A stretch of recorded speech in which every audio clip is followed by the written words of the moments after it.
firman Tuhan yang menjadi renungan kita pada hari ini, tanggal 5 Februari 2024.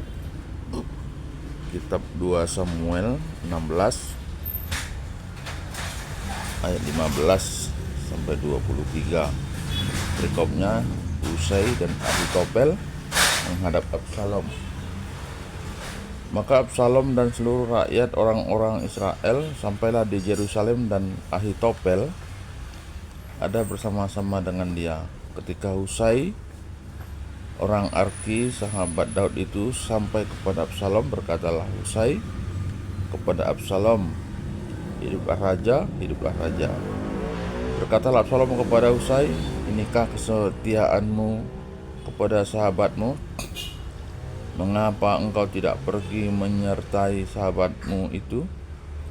Lalu berkatalah Husai kepada Absalom, "Tidak, tetapi dia yang dipilih oleh Tuhan dan oleh rakyat ini dan oleh setiap orang Israel, dialah yang memiliki aku, dan bersama-sama dengan dialah aku akan tinggal. Lagi pula, kepada siapakah aku memperhambakan diri? Bukankah kepada anaknya, sebagaimana aku memperhambakan diri kepada ayahmu? Demikianlah aku memperhambakan diri kepadamu." Kemudian berkatalah Absalom kepada Ahitofel, "Berilah nasihat, apakah yang harus kita perbuat?" Lalu jawab Ahitofel kepada Absalom, "Hampirilah gundik-gundik ayahmu yang ditinggalkannya untuk menunggui istana. Apabila seluruh Israel mendengar bahwa engkau telah membuat dirimu dibenci oleh ayahmu, maka segala orang yang menyertai engkau akan dikuatkan hatinya." Maka dibentangkanlah kemah bagi Absalom di atas sotoh. Lalu Absalom menghampiri gundik-gundik ayahnya di depan mata seluruh Israel. Pada waktu itu nasihat yang diberikan Ahitofel adalah sama dengan petunjuk yang dimintakan daripada Allah. Demikianlah dinilai setiap nasihat Ahitofel, baik oleh Daud maupun oleh Absalom. Ya. Jadi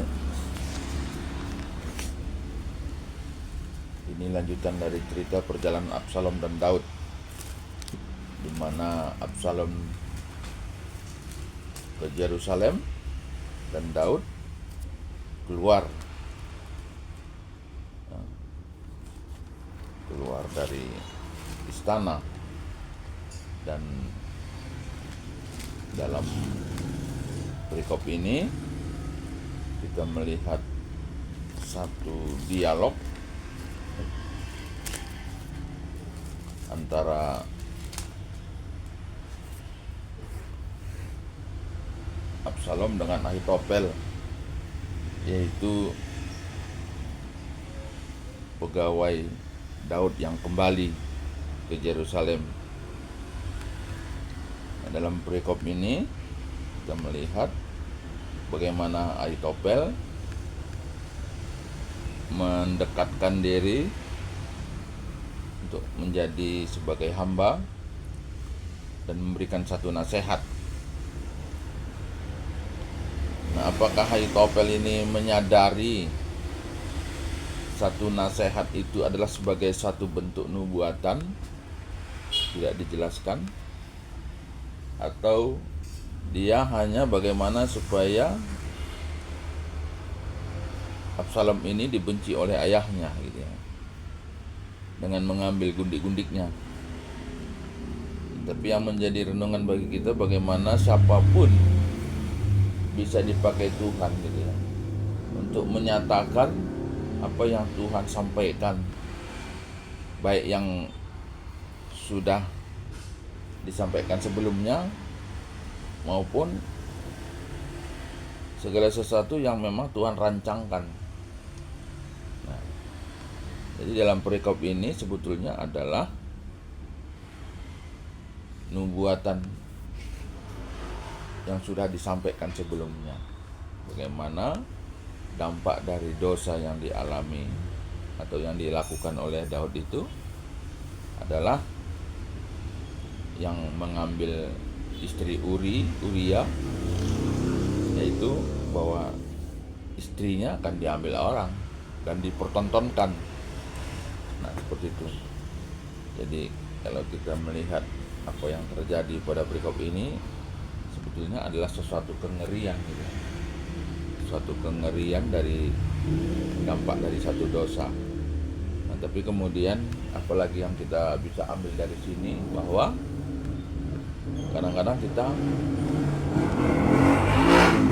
apakah menyadari apa tidak, nasihat atau perkataan seseorang itu sebetulnya adalah apa yang sudah Tuhan katakan gitu ya.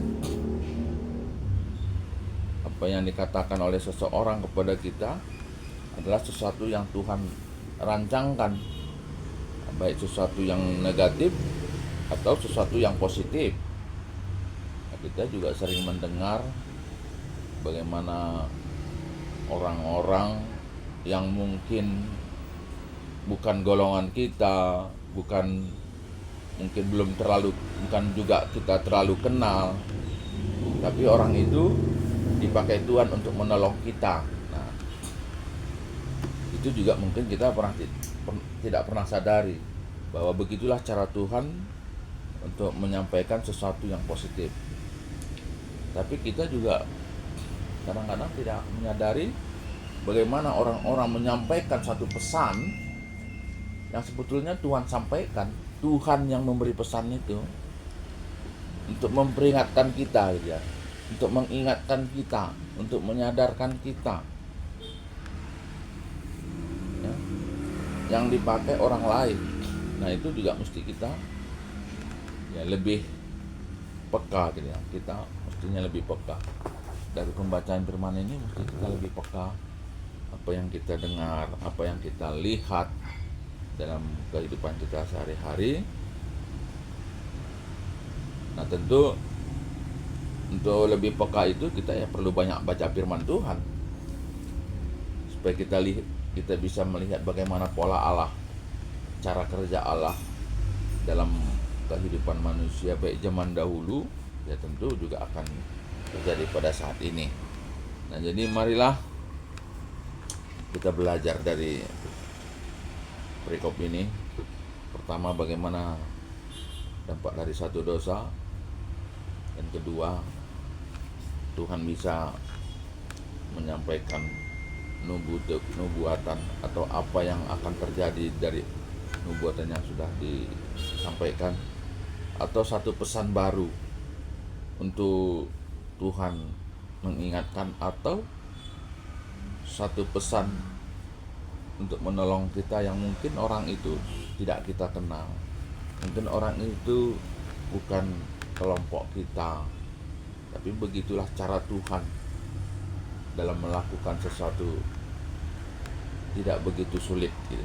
Tidak begitu sulit.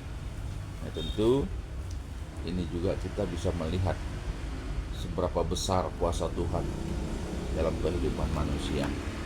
Ketuahan kalak simuli dan kata di bata, dengan semakaikan saya berseluruh tetap hari. Haleluya. Amin.